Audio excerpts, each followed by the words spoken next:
Alongside massive Davis Cup changes, ITF had embraced a colossal reform of the lower-tier professional tennis, launching ITF World Tennis Tour and establishing ITF World Tennis Rankings that contain all the players who have failed to find themselves on the reduced ATP and WTA lists on December 31st, with the goal to improve life on the tour for those ranked below the 30 TTH spot. ITF tried to clear the path for the talented juniors and allow them to reach challengers more easily and quickly, cooperating with the ATP that increased challengers' draws to 48 places, offering hospitality and better conditions for the players overall. The problem is, the majority of the competitors, from both the ATP and WTA Tour, who have lost their ATP, WTA points will struggle a lot to make the ground and pass $15,000 events that carry no ATP, WTA points since the start of the year. In addition, the qualifying draws at Challenger are reduced to just 4 spots and the number of tournaments on the ITF circuit has also diminished, together with the qualifying draws as well. The players from all around the world are deeply concerned about these changes in the ranking structure, feeling abandoned by ITF and having no clue how they will find the spot in the draws and get a chance to play some matches before even thinking about making a living from that. Peter Heller is currently the second-best player on the ITF World Tennis Rankings after winning 6 futures from 8 finals in 2018, but instead of the place in top 300 that puts him close to the position in the Grand Slam qualifying draws, Peter is currently ranked just inside the top 600 on the ATP list, which is a huge difference. Thanks to his ITF points, he can enter any challenger he wants, although he is yet to win a match on that level despite being 26, which makes him unhappy just like the majority of the tennis world outside the sparkling venues and big prize money events. Peter's father sent an extended letter to ITF, addressing all the problems and issues they have caused with radical changes without testing them first, or at least asking more players for the opinion. Dear ITF, when I read that the biggest survey in ITF's history, with 55,000 people consulted, was made to find out that only a few players can break even, I had a big smile on my face. Was a survey with 55,000 people necessary to find that out? Did not everybody know this before?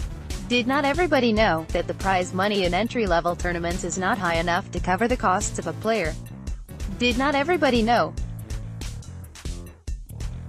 that there is a wish for greater rewards and reduced costs in every player? It seems the ITF executives didn't know that before, but after a survey with 55,000 people, they definitely did, and they knew that reform was drastically required. From this moment, every player, coach, parent, everybody involved in the tennis circuit had a great hope that things would get much better now. Everybody was sure that the ITF would provide a reform that helps players to grow. More money, fewer costs, better conditions for players, more chances to compete and develop as a player and as a person.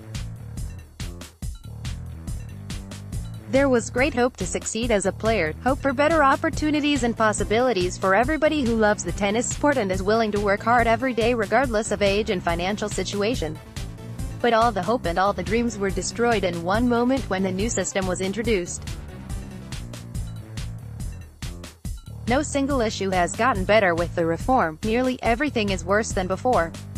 Since 2019, main draw players even have to pay an entry fee to compete in the main draw of a tournament. That's really a shame. No bigger prize money, no reduced costs, no better conditions at the tournaments, nothing but broken dreams and thousands of players worldwide unable to compete. If the reform intended to help those players and save costs by preventing them from competing, at least one goal is reached.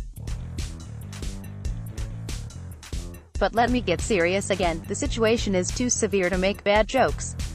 What might be even worse than broken dreams is broken trust. Trust in the ITF, trust in a federation whose only task should be to help players all over the world to perform at their best in the sport they love and to help the tennis sport to grow in meaning and to get to the next level. Thousands of players are complaining and expressing their needs and sorrows, providing valid arguments and facts that nobody can deny unless he is entirely ignorant. I don't think the ITF is ignorant, but what is the reaction of the ITF? Where and what are the well-founded arguments of the ITF? As I read, Jackie Nesbitt, the executive director of the ITF, said that it would not at all be optimal to go back. Maybe it is not optimal, but it is much better. A system with a massive limitation of possible players can never produce better results. A system with 2 different rankings can never produce better results. Let me try to explain why. There are 4 reserved slots in the main draw of a challenger for ITF players and 3 in the qualifying draw. If there are 3 challengers in 1 week, you have to be number 21 in the ITF ranking to be sure to get a slot. A look at the ranking shows that to be number 20 in the ranking you have to win 4 or 5 tournaments and score more good results in other events, which is not easy. If you have managed to do so, you can compete in challenger tournaments starting from 0. You now have to play as many events as possible to collect enough points to climb in the ATP ranking so high that you do not need your ITF points anymore. Assumed you manage to climb to number 400 on the ATP list within 1 year, which is not that bad. What to do now? Being number 400 ATP, it is tough to compete in a challenger regularly. Last directly accepted player at this week's challengers is ranked 365th. You have to go back to ITF level and start from 0 because in the meanwhile you have lost all your ITF points, leaving you trying to climb in the ranking while losing your ATP points, or quit tennis. A short glance at the 15K tournament in Lille at the beginning of March with 1 day left until withdrawal deadline shows my son Peter, who is world no. 2 in the ITF ranking, he slipped from 271 to currently 589 on the ATP list with a reform on place 8 as an alternate. In Turkey, the same week, he is no. 4 in qualifying. Isn't that all absolutely crazy? A player who has won 6 futures tournaments and lost 3 times in the final within the last 12 months has to struggle to get into a 15K event. Does anybody really believe this new system is a better pathway for young players? Does anybody believe this system reduces the costs for young players to get through? Does anybody think this system motivates young players? Don't get me wrong. I do not complain because of my son. He always had a plan B besides tennis, achieving his A-levels and studying psychology at a distance university with significant success, so I am not worried about his future. He had and still has great years on the tour, both as junior or pro. He made experiences he never wants to miss and played in so many countries all over the world. Peter was number 20 in juniors, and about 1 year after playing on the professional tour he had won 2 futures tournaments and was in the top 500 of the ATP World Ranking. Not to make it to the top was not a problem of the wrong system, but rather a lack of supportive people with enough know-how, nearly no help from the federation after leaving the juniors, not enough luck at the right time, but most of all injuries. But despite all the injuries he always had a chance to come back in the old system. After not being able to play for about 18 months and 2 wrist surgeries, Peter dropped from 415 ATP to 1755 ATP in May 2017. Within the following 18 months, he climbed to 271 ATP to drop to 600 with the changes made. Would this be possible in the newly introduced system? What chances a player has now after an injury? How hard is it now to come back? I complain and raise my voice for all the players, parents and coaches whose chances are much worse at the moment than ever before.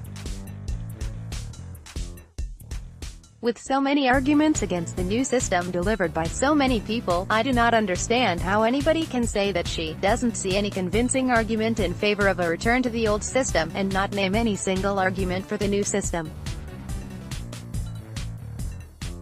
How can an executive of the ITF say, what we like about pre-qualifying is it's merit-based, and those who get rewards and opportunities at the next level have earned that position, so I think it's a very good concept. Is this the official position of the ITF? Didn't the ITF want to help players to save money by reducing the duration of a tournament to 7 days? To very many people it seems that with the new reform the ITF punishes thousands of honest players, who would never bet and cheat, whose only dream it is to compete and succeed, because of a small number of cheaters because of the money the ITF receives for selling the data. I am sure cheaters will always find a way regardless of whether there are 1.000 or 10.000 players on the tour, so the only way to stop cheating is to stop selling data. The tennis crowd, all over the world, is waiting for immediate answers and action. People are not willing to wait and see what will happen. Please tell us, what are the convincing arguments of the ITF for the new system? How shall the system deliver better for players? Why not go back to the old system and improve it? Why wait and what for? As a person and as a businessman, I have made a lot of mistakes in my life. Mistakes are always made. If change happens, they are a great source for improvement. But I have learned that it is best to admit and correct errors as soon as possible to prevent more significant damage. If you do so, you often end up better and stronger than before. So please ITF, correct your mistakes as soon as possible to prevent tennis from huge damage. Best regards, Peter Heller.